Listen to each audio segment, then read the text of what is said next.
I wanted to do a quick video to talk about feeling anxiety sensations. And the problem is we get so scared of feeling anxiety sensations that we do everything not to feel them. But realistically, you're not going to die from anxiety sensations, right? But it feels like you are going to. And accepting, even if I died, was a key part of the recovery journey too. Because I was so scared of, oh my God, what if these anxiety sensations get so bad that I actually die? And in the end, I thought, well, I can't avoid them my whole life because all these habits to avoid are so tiring and consuming my whole structure and sort of the habits of life that we have in the day, just how we go about life. So it is vital to start feeling that discomfort.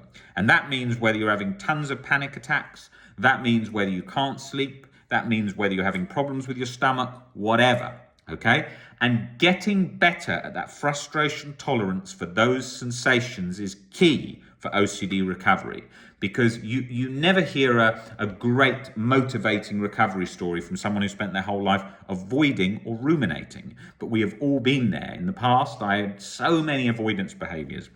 And constantly measuring that anxiety sensation with the imaginary thermometer in my head was what I was doing 24/7, because I believed only when that anxiety was settled long-term and done, then I could relax, then I could enjoy life, and then things continued. But actually, life is happening now, right now.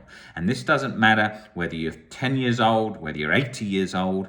We build up these habits of avoiding anxiety sensations, maybe because we're trying to get to sleep and we believe we need to have everything calm to sleep, even though humans slept in war zones and in freezing cold. The body gets sleep, it just gets it. And there's no rocket science on like, oh, I need to do this, and this. People with insomnia often have so many things they think they need to do to recover from insomnia, but actually it's a not doing which is key there. And that's the same with anxiety sensations. Whilst we're breaking down the beliefs gradually that fuel a lot of anxiety, a large part of it is learning to wear it like an uncomfortable coat, what Claire Weekes, a great anxiety pioneer, often spoke about. And that is so key, because as we're doing that more and getting more comfortable with that bit by bit along the journey, it's gradually releasing that tight grip inside, because you're learning to see, hey, I can stand it when I'm anxious in the cinema. Hey, I can stand it when I'm anxious on a date. Hey, I can stand it when I'm anxious in the morning, the evening. And all of that is gradually sinking together bit by bit by bit. And it's so key. And all of that internal rejection comes in so many areas. Maybe it's driving, fear of hit and run OCD, and then being too anxious when driving. Maybe it's before sleep OCD.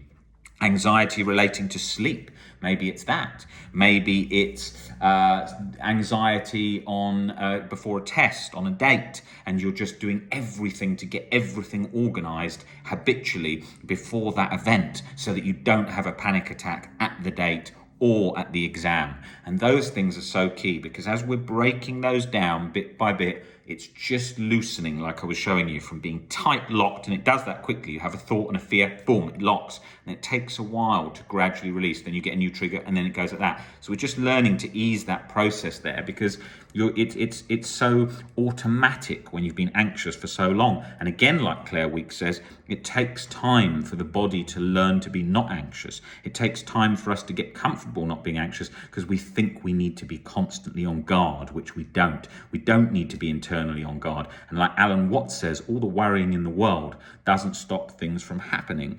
We think it does, like, oh, if I worry about this and worry about this, it doesn't do anything. Same with anxiety, anxious, all about things to prevent things, but they happen regardless. So we can have healthy concern for events. Oh, I don't want this to work out like that, so I'll take this decision. But in terms of being anxious and worrying, it brings no result like we imagine it to.